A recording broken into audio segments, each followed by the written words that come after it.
More changes are said to be coming to a White House that's already seen an extraordinary number of shakeups.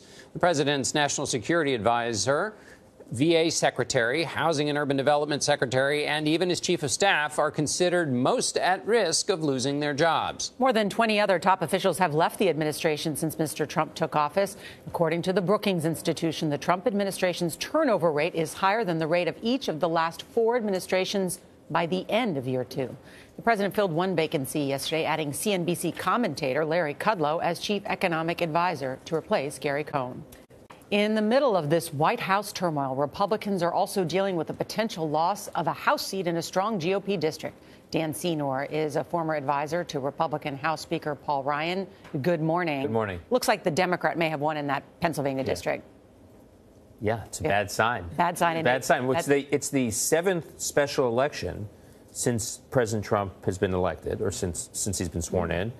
8th if you include the Alabama race. And in each of these races, even though only a couple of them the Democrat has won, you've seen massive shift of vote. I mean, Democrats have shifted the vote 16, 18, 20 points on average. And the president himself went there to campaign himself. And it looks like the race was tighter before he showed up. Oh. So what it's looking like is the president is very good at motivating the opposition. It's not clear that he's good at motivating his base in these congressional races. So it's another sign that, Republicans are facing real headwinds heading into November. And this was an election that took place after the tax cut bill was passed, which was supposed to be, by Speaker Paul Ryan and others, the great thing that was going to get Republicans to turn out and help Republican candidates. Which I actually think the tax cut message could be effective, but it has to be consistently deployed. I mean, what you have with this president is he's so dominant in every single news cycle. He's omnipresent. Just look at what we've been talking about the past few days.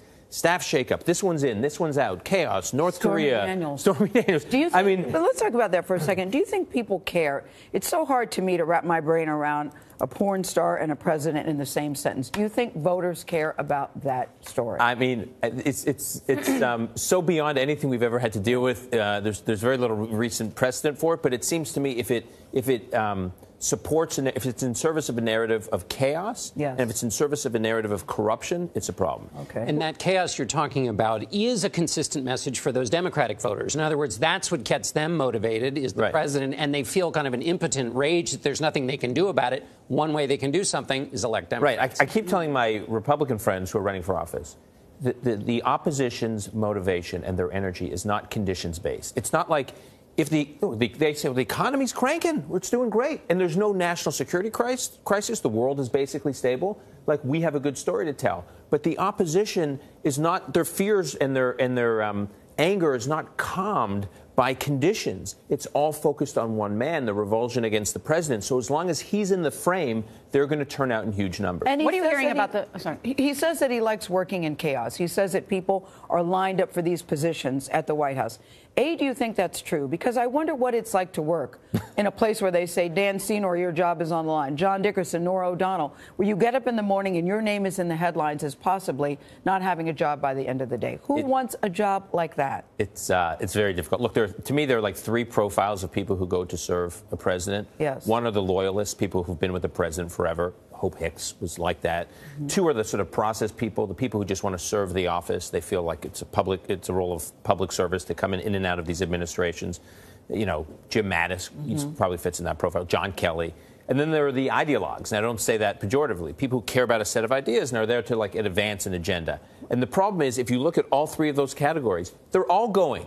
Normally, a president can hang on to the ideologues, but the loyalists may get demoralized. So the loyalists want to hang around, but the ideologues don't see their agenda seen through. Here you see everybody not signing. Can you tell us what you're hearing about what changes are going to happen and who might replace General Kelly if he's ousted? I think actually Kelly is going to be around for a while. I mean, people I've spoken to who've spoken to the president, a lot of people speak to people who speak to the president, but there is a sense that he has been frustrated with him, but he is an anchor there, and he is solid, so I think he'll be there for a while. I worry about General McMaster. I think he's talented. I think he could very, very easily wind up in Seoul, Korea, taking over U.S. forces there if General Vince Brooks steps down, which it sounds like he is.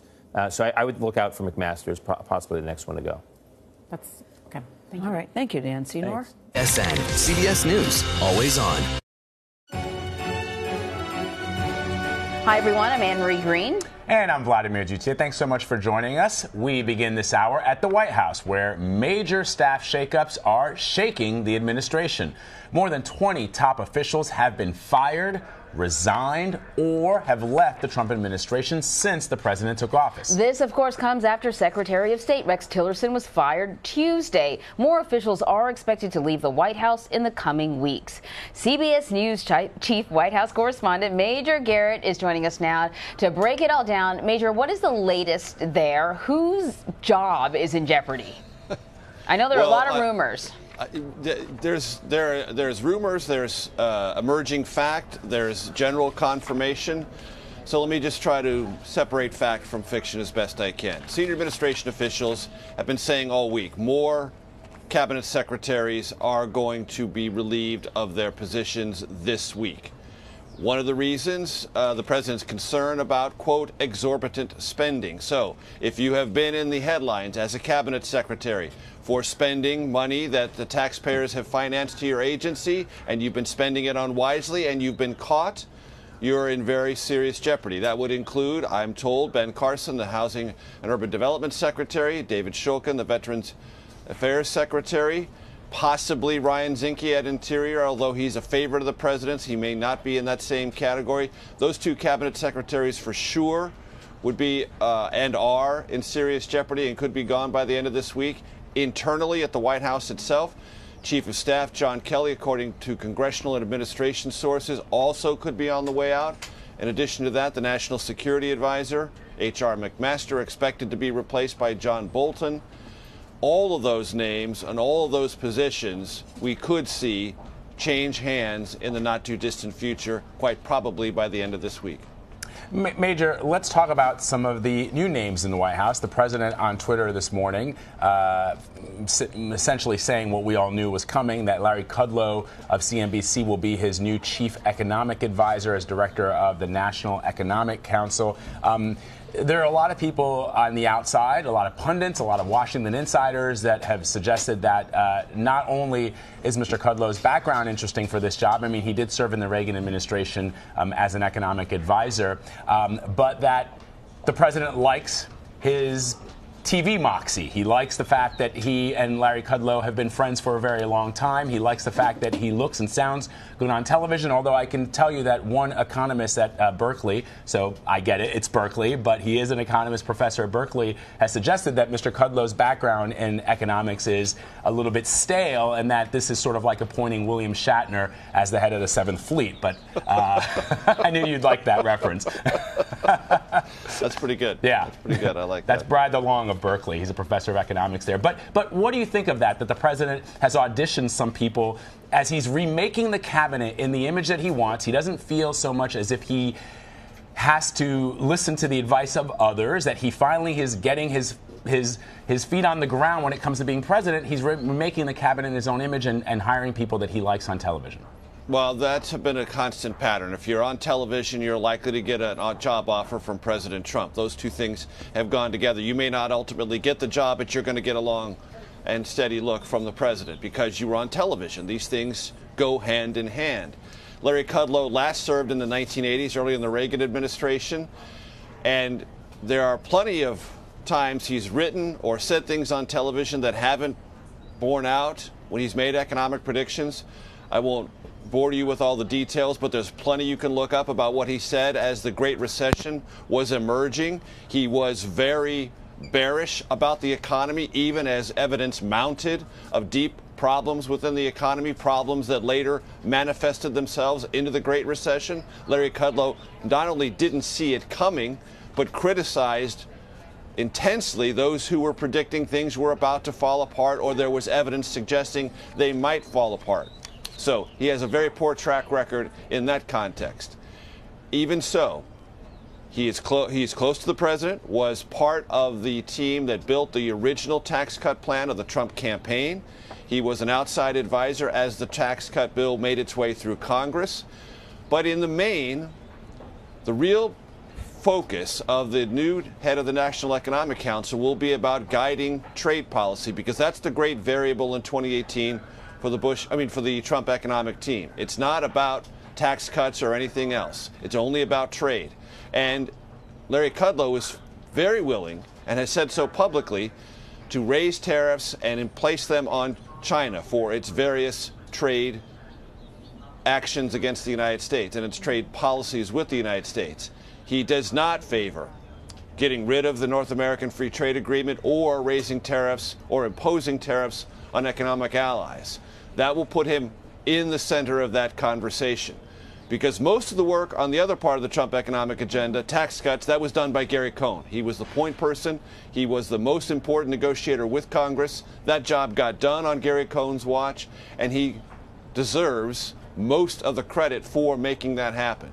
So Larry Kudlow comes in the center of a trade conversation. He is more free market and pro-trade than others in the administration, specifically Peter Navarro and Robert Lighthizer, who are the trade hawks within the administration and much closer to President Trump on the tariff side of the equation. So Larry Kudlow's effectiveness, to the degree he achieves it, will be determined by this trade conversation within the White House and what the president does or does not do and who he does it to when it comes to tariffs. Major, with these departures, some people have resigned, some people have been fired. Does the president participate in the firing directly? I know what happened with Rex Tillerson certainly seemed a little odd, like he was tweeted that he was let go. But how does it really happen? This is a guy whose signature line is, "You're fired." What's interesting about President Trump is he's not very good at that. The firing part. People leave or are dismissed, but he's not very good and hasn't really any deep or abiding appetite for looking someone in the face and actually firing them, as opposed to theatrically firing them, which is what he did on The Apprentice, his reality TV show. That's been shown time and time again. He really doesn't have the stomach for it. He delegates that duty to someone, like, in the case of Rex Tillerson, like the Chief of Staff, John Kelly. John Kelly has to call him while he's traveling in Africa and more or less say, "You're not going to be around much longer. Here are the tea leaves. Please read them and act accordingly." So Rex Tillerson cancels his schedule, flies back, but wants to hear it directly from the president and doesn't. Only gets a tweet. Exactly the same way that Reince Priebus, the first Chief of Staff, was fired, over Twitter.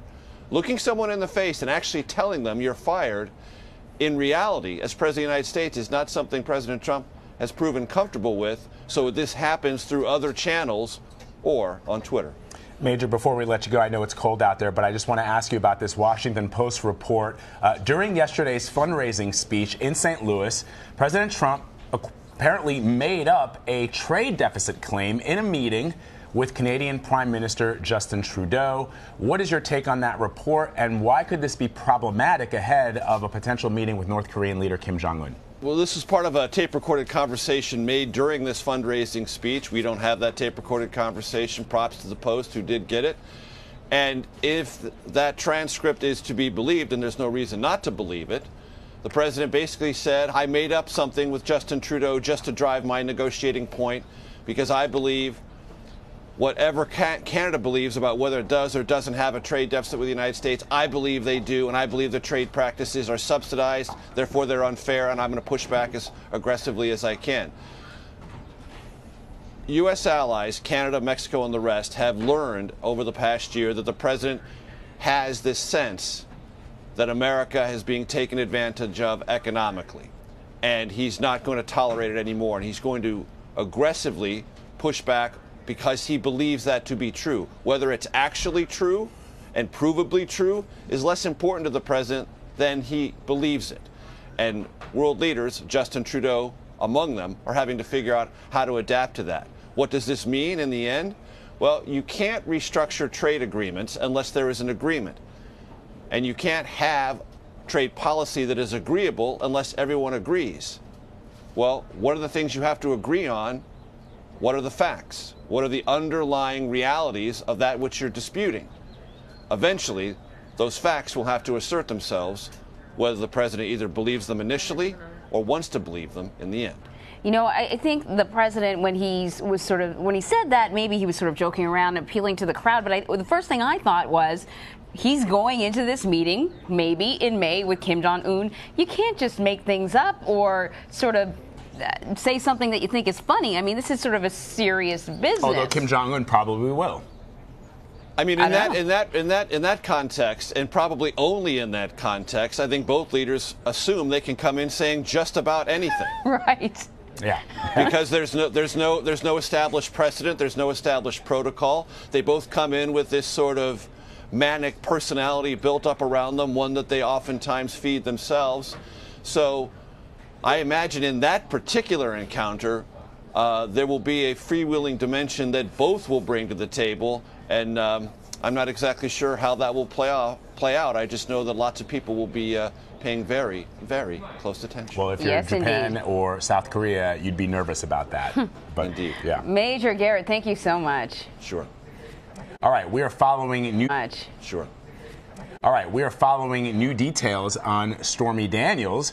Newly obtained court documents reveal a lawyer with the Trump Organization helped pay the porn star $130,000 to keep quiet about her alleged affair with President Trump. Now, Daniels has filed a lawsuit to nullify the agreement so that she can speak openly about the alleged affair. Chip Reed is following the latest in Washington.